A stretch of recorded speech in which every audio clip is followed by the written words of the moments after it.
Assalamualaikum warahmatullahi wabarakatuh. Teman-teman, hari Waalaikumsalam. ini kami dari kelompok 3 akan menjelaskan beberapa peran media pembelajaran. Yang pertama yaitu mengasah kreativitas. Ketika kita menggunakan media pembelajaran online, hal tersebut akan sangat menarik di mata siswa. Kita dapat menyajikan berbagai platform menarik untuk mendorong siswa berpikir dan belajar tanpa merasa bosan. Semakin sering kita menggunakan media pembelajaran yang menarik, secara tidak langsung hal tersebut akan membangun kreativitas siswa. Apalagi jika penyajian pembelajaran menggunakan visual seperti video dan gambar-gambar pendukung sesuai dengan pembelajaran. Kemudian apabila kita memberi kesempatan kepada siswa untuk mengerjakan suatu portofolio semenarik mungkin, maka siswa akan menggunakan seluruh kreativitasnya untuk mengerjakan portofolio tersebut.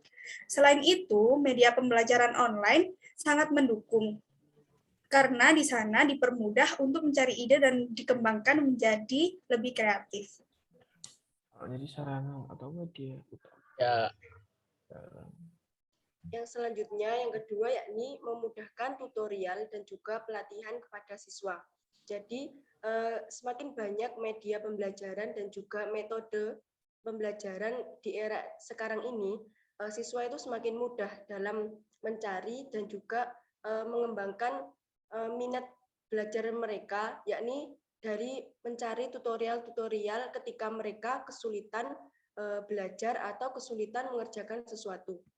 Misalkan seorang siswa diberi tugas guru, yakni untuk mempraktekkan cara bagaimana mempraktekkan sholat jenazah lah. Sebelum mereka itu mempraktekkan, mereka pasti mencari tutorial atau bagaimana sih cara mempraktekkan sholat jenazah itu. Nah, mereka mencari tutorial atau sumber pengetahuan itu bisa di YouTube atau yang lainnya. Nah, dengan banyaknya media pembelajaran seperti YouTube, seperti web online itu memudahkan siswa dalam menambah ilmu pengetahuan mereka. Yang ketiga yakni penyampaian materi melalui media game agar menyenangkan. Semakin banyaknya media pembelajaran dan juga metode pembelajaran, guru sekarang ini dituntut untuk menggunakan media pembelajaran dan juga metode pembelajaran yang menarik. Agar apa? Agar siswa itu tidak mudah merasa bosan dan juga mudah menangkap materi yang disampaikan oleh guru. Karena semakin baik guru menggunakan metode pembelajaran atau semakin kreatif guru menggunakan media pembelajaran, maka siswa akan mudah menangkap materi pembelajaran. Hal tersebut berdampak terhadap hasil belajar siswa. Dalam hal ini, contoh media pembelajaran game yang bisa digunakan untuk pembelajaran PAI, khususnya pembelajaran bahasa Arab, yakni menggunakan game Scrabble dan juga menggunakan metode atau media interaktif metode pembelajaran komparatif, yakni memudahkan siswa dalam menghafal kosakata atau kata-kata bahasa Arab yang dirasa sulit. Jadi penggunaan media pembelajaran ini sangat berpengaruh terhadap prestasi belajar dan juga hasil belajar siswa.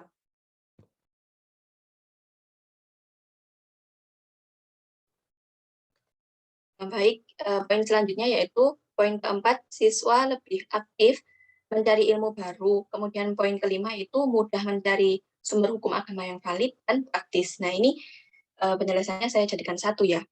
Jadi misalkan saya menjadi guru, terutama dalam bidang keagamaan. Misalkan pada mata pelajaran Al-Quran Hadis. Nah, itu saya ingin ketika pembelajaran nanti, H-2 sebelum materi itu, saya ingin murid-murid itu membaca sekilas atau meringkas dari, nah, mereka membaca materinya itu bukan dari buku pedoman, tidak apa-apa, tapi saya lebih mengarahkan ke internet.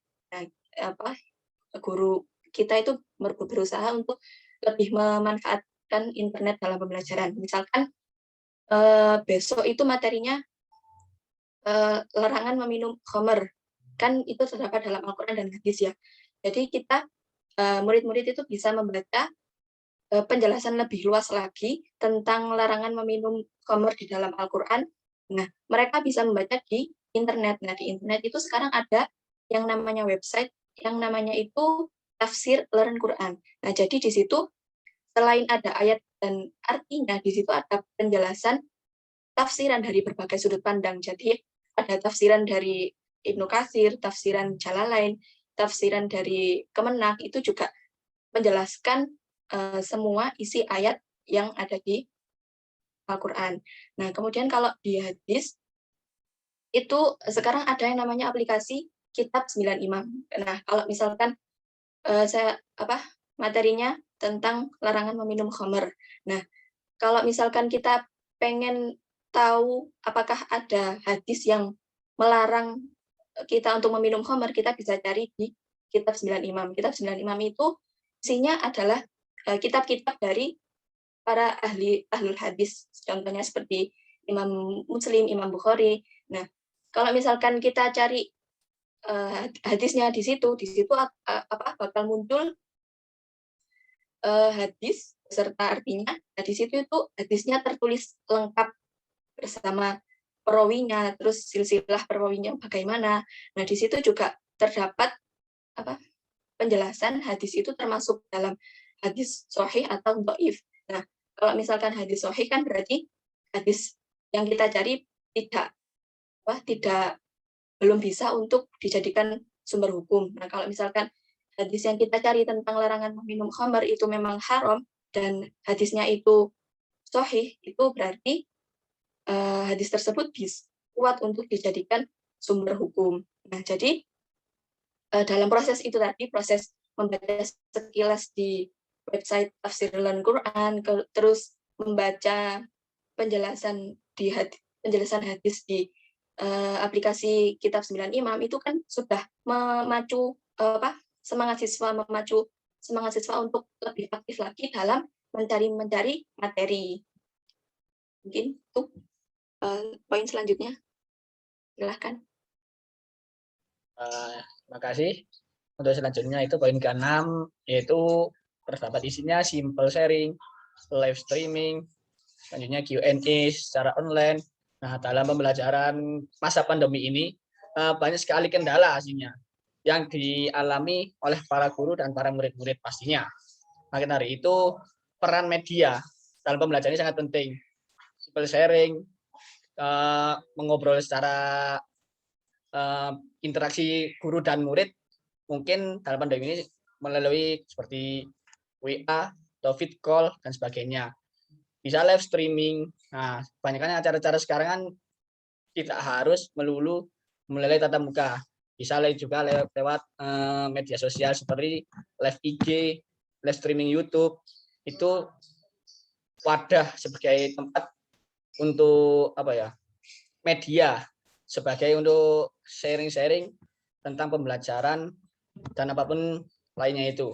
Selanjutnya Q&A secara online. Nah, ini Q&A ini lebih tepatnya kan tanya jawab. Ini banyak yang digunakan para dosen, guru, ya juga banyak media-media yang digunakan. Contohnya kita ya, sebagai mahasiswa, diskusi kita ini kebanyakan bisa menggunakan media dari Win sendiri, yaitu e-learning Win Malang.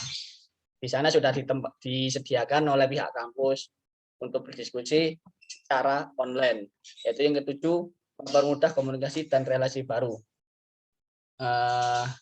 Dalam media sosial, peran media dalam belajar online ini, kesempatan kita membuka relasi baru dengan banyak orang.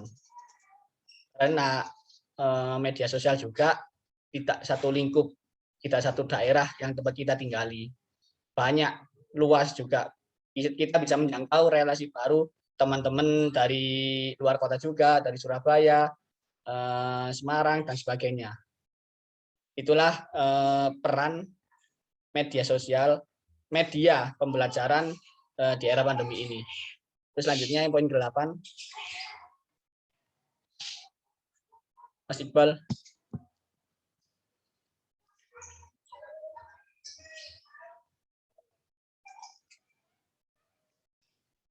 Halo Iqbal. Oke. Kurang penting. Yang terakhir, poin yang ke-8, yaitu mempermudah pencarian sumber pembelajaran yang luas. Jadi teknologi informasi ini menjadi peran yang sangat penting dalam dunia pendidikan maupun keilmuan. Dan juga ada yang menjadikan sarana utama atau media utama dalam institusi akademik. Dalam teknologi informasi ini ada bagian yang dinamakan teknologi internet. Ya, jadi teknologi internet ini memiliki multifungsi yang banyak sekali. Selain digunakan dalam pembelajaran daring,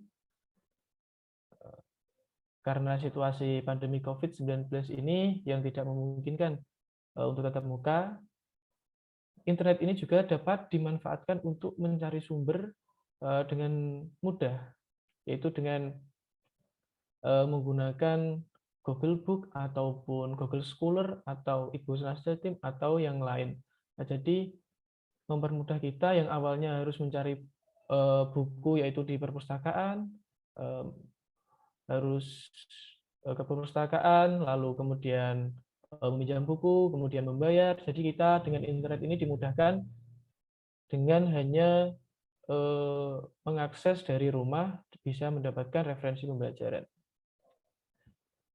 Dan contohnya kita juga dapat mengambil referensi pembelajaran yang letaknya di wilayah yang bukan wilayah kita. Misal kita di wilayah Malang, jadi kita bisa mengambil referensi pembelajaran ini dari Surabaya maupun Jakarta maupun dari Papua.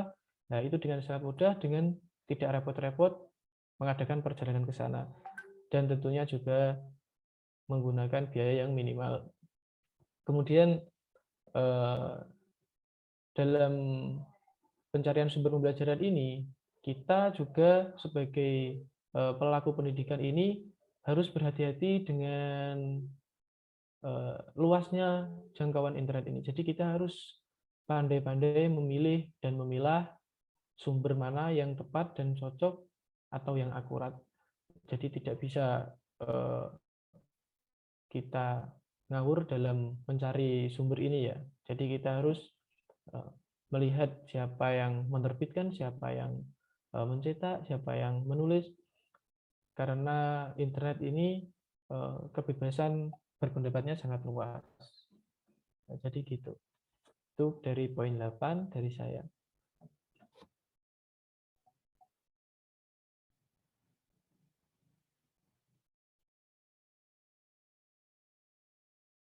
Oke, terima kasih teman-teman. Mau dilanjut atau langsung ditutup?